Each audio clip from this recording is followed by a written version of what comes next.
So we normally don't talk about things going wrong on the podcast, but I think that this is a beautiful topic.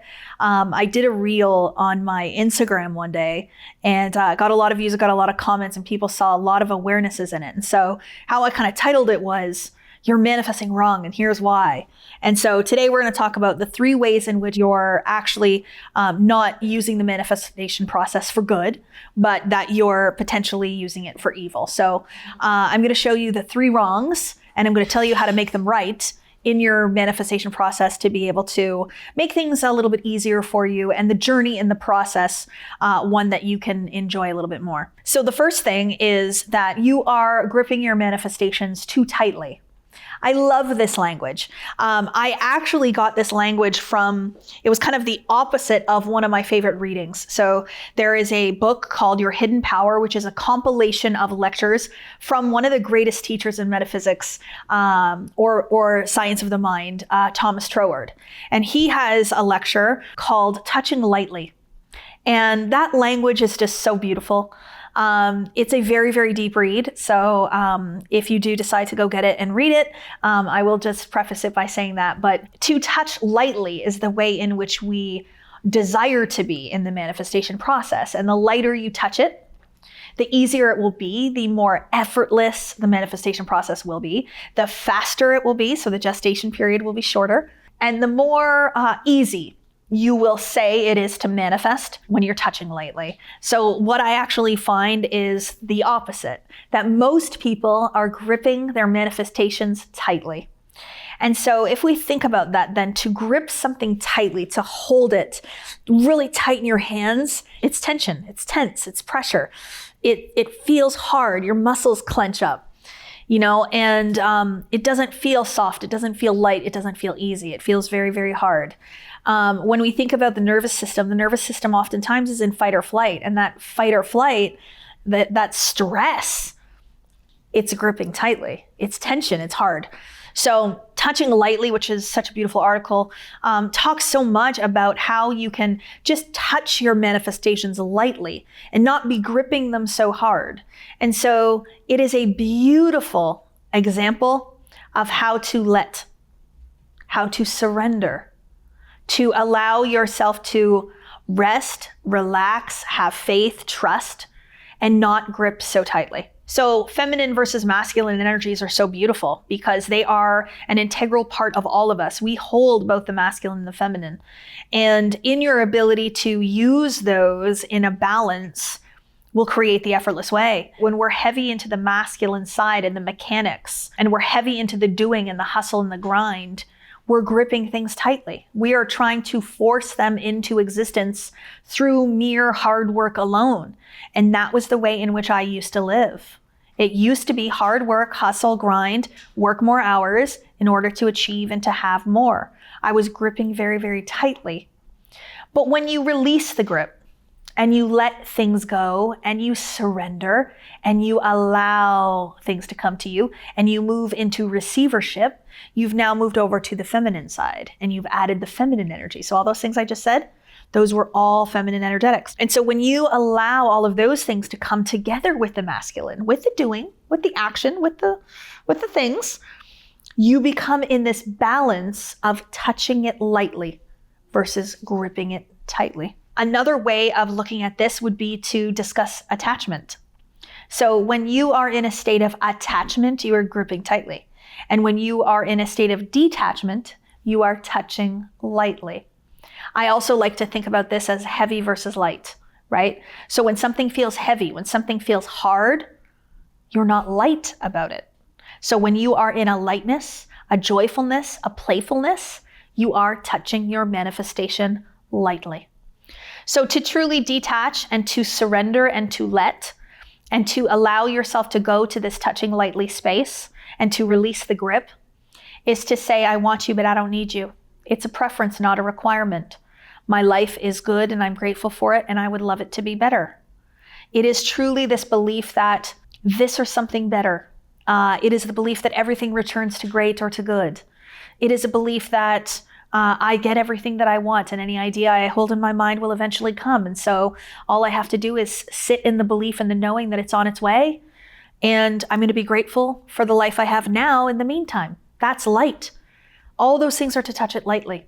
To grip it tightly would be, I need it right now. It has to come. Where is it? I can't find it.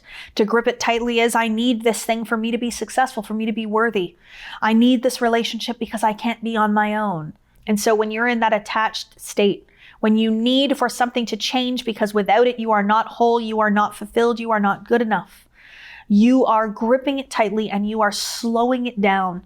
You are resisting that very thing that you desire by simply holding it too tightly. And I often think about it this way. The tighter that I hold the grip on something, the more I hurt it, the more I injure it, the more pressure I'm putting on it. And so I want to give what I want love, and I want to give it space, and I want to give it possibility. And so when you touch it lightly, you're saying, I would love this, but I don't need this. So truly, please begin to touch your manifestations lighter in a more joyful, playful place. And you will see that by releasing the grip, your manifestation will start to come to you faster. In 2022, I decided to become a non-drinker. And throughout my life, I had been celebrating and drinking lots of beautiful champagne and all those incredible things. And I stopped drinking. And it's now been 2.5 years, but I am so excited to partner with this beautiful brand, this beautiful company, Ilia. It is a premium rosé non-alcoholic sparkling. And I am so pumped because as we manifest and as we celebrate, we have a beautiful opportunity to do it for those of us that are now non-drinkers. And one of the most powerful things about this as well is the beauty of this brand. It's so luxurious and so wonderful, from Spain, but the creator is also in this material, and she studies, and she is a very, very powerful manifester. So to our growth and success, and to Ilia. The second mistake that I see so often, and I even think some students in some of my programs right now would probably be, when I say this, they're going to be like, ooh, she's talking to me, is that most of you are not living in the imagination enough. So when you understand that manifestation is a spiritual idea being brought into the physical 3D form, that means that it's imagination into 3D. So from the fourth dimension, the imagination, into the 3D world, thought into form, idea into physical form. It is mental transmutation. So what that means is that it has to start in the imagination before it comes into the physical 3D world. But it doesn't start in the imagination by simply thinking about it once and then never being in the imagination anymore. It's actually thinking fourth dimensionally, being the fourth dimensional vibration here in this third dimensional world. So it is one thing to access and use your imagination to do like a visualization or a meditation with a visualization component. But it is another thing entirely to live from an imagined space here today in the 3D reality without observing it. For example, I shared on this podcast the KCB identity, the billions that I've decided that I'm going to touch lightly and allow to come to me in this 3D physical experience. I don't just sit there for 10 minutes a day and just think about the billions and go on with my day. I am living from the idea of Kathleen Cameron as a billionaire in this physical reality, and every day thinking from the imagined state, feeling from the imagined state, and being from the imagined state as much as I possibly can. I make decisions from there. I feel from there. I am vibrationally matching there as much as I can. So when I say that you're not in your imagination enough, I think you're going to agree that there is an opportunity for you to live from an invisible world that you can't see now today, and know that simply by living from it, you're calling it into your experience every single day. You can start how? By visualizing every day. Practice the art of visualization. Practice being in the imagination, thinking, feeling, living from that state.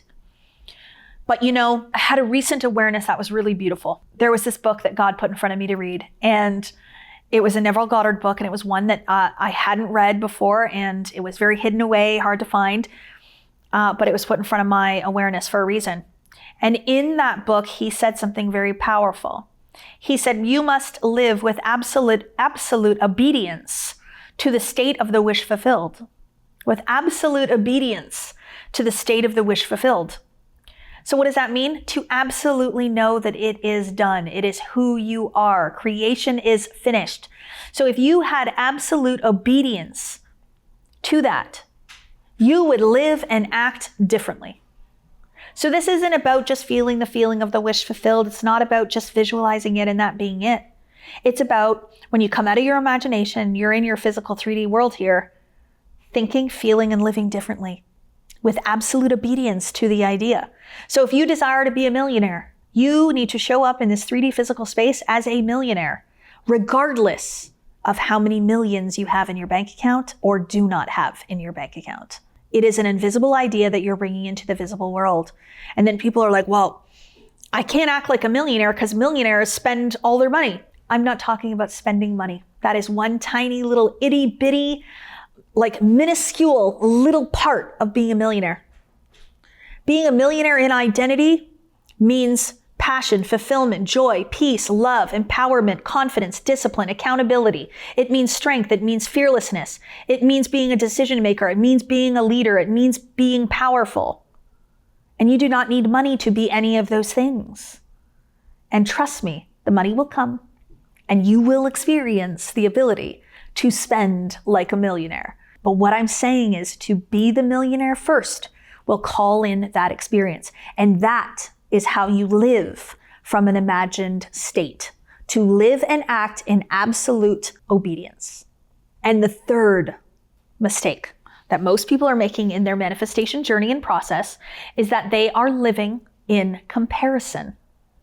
So I will never forget when I first launched my business. I was somebody who had developed over the 3 months prior to the launch of my business, I had developed a consciousness that said, I'm a successful coach.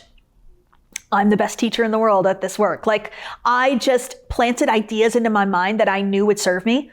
And so when I launched my business, I went into it with this belief that of course it's going to be successful. Of course it's going to work. I can't wait to launch it. People are waiting. People can't wait to work with me. Like this is so great.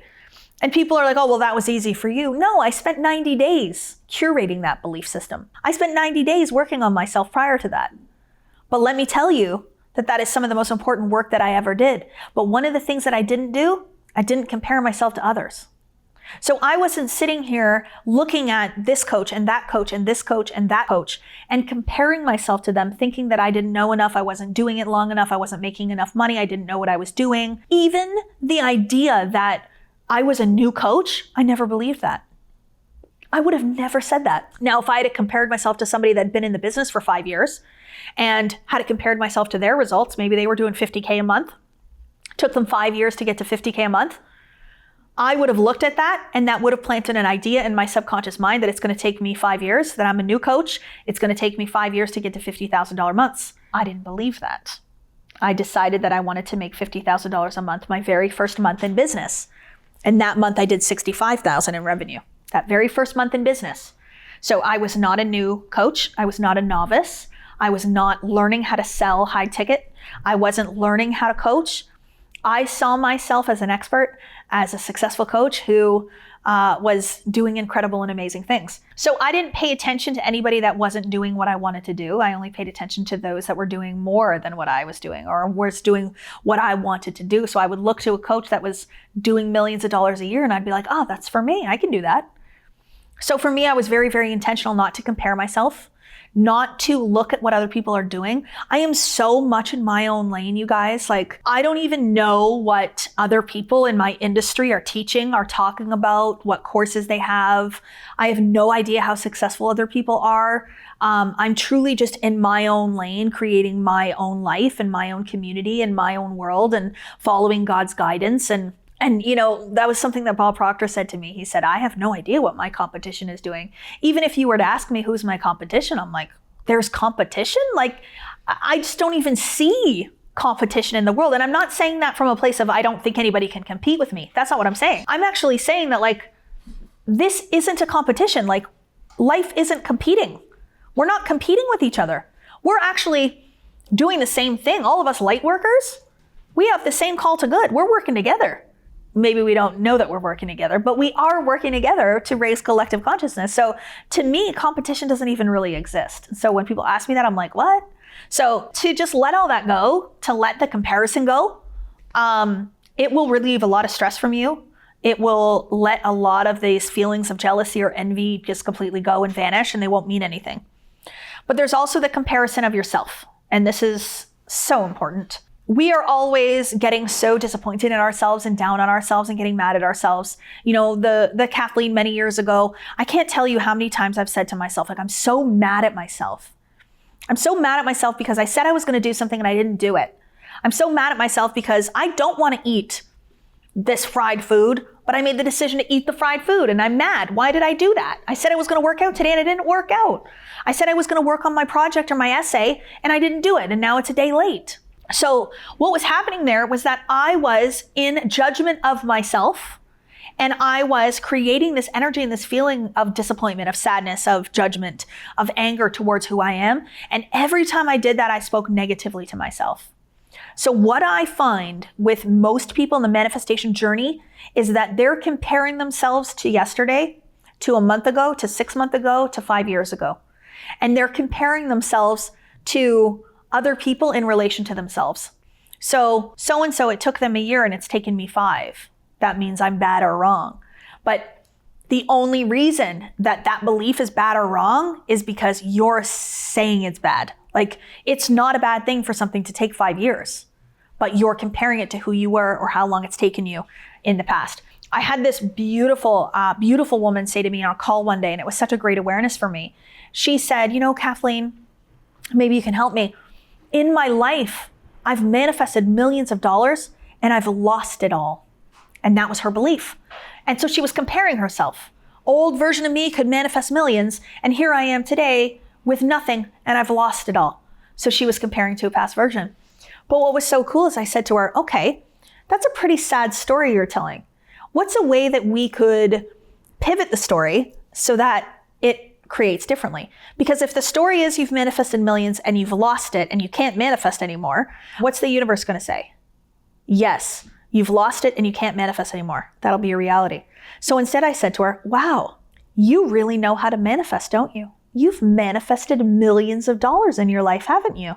She said, yeah. And I said, and you circulated it. Just as money is meant to be circulated. It is meant to be used. She was like, oh. So immediately I removed the shame, the guilt, the comparison, the feelings that she had that she was bad with money or that she'd misused it or spent it or squandered it. We got rid of all of it. And so now the belief sitting in the subconscious is, I'm a powerful manifestor and I've manifested millions and I know exactly how to do it again. And so right away, you could see her entire consciousness changed. She was no longer comparing herself, and she was now in the accolades, in the celebration, and in the pride and accomplishment of having done big things in her life and knowing that she can do them again. So that would be my last thing that I noticed that most people are doing, the mistakes that they're making in manifestation. The last one would be to be comparing yourself to others or to be comparing yourself to someone else. The comparison energy is never good. And if you are going to compare, please compare yourself to somebody that's doing like nothing compared to you. Somebody that's just not really succeeding very much in life so that it makes you feel good. We're not going to talk bad about them. We're not going to judge them. We're not going to, say it to their face or anything.